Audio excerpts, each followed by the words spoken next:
Two young Derbyshire players named Ben, Cotton and Slater produced the goods on the second day of the LV County Championship match at the 3A County Ground, where visitors Leicestershire have it all to do to prevent a 10th defeat of the 4-day summer.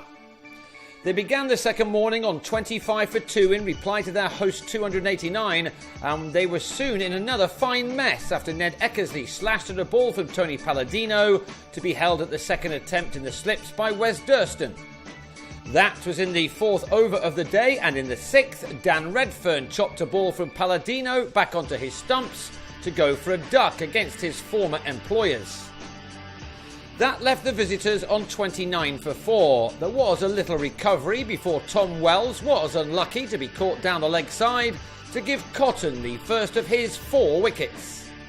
His second followed in his next over as Niall O'Brien nicked off for a 10-ball duck, leaving with his charges on 63 for 6. And when opener Angus Robson was out for 26 before another run had been added, caught in the gully off Alex Hughes, Leicestershire was struggling to get anywhere near avoiding the follow-on. They started out needing only 140 to do that, and so were thankful for a 42-run 8th-wicket partnership between Ben Rain and Rob Taylor, who advanced the total to 105. Then Taylor on 14 gave Mark Foote his 77th championship wicket of the season, on the day his excellent efforts were rewarded with a place on one of the England performance programmes in the winter.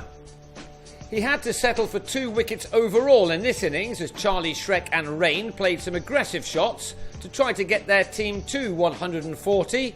They added 33 runs for the 9th wicket, leaving just 2 more runs to get, when Cotton removed Rain for a top score of 34, skying a hit out to Billy Godleman. The last pair of Shrek and Atif Sheikh got the runs they needed before, with a total on 141, the latter was bowled by Cotton, who finished with figures of 4 for 20, his best yet in just his second first-class match.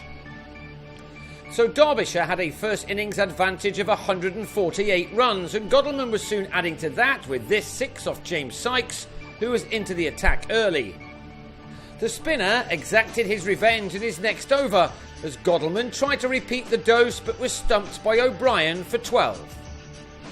That, though, was to be Leicestershire's only success on what was yet another poor day for them in a season filled with them.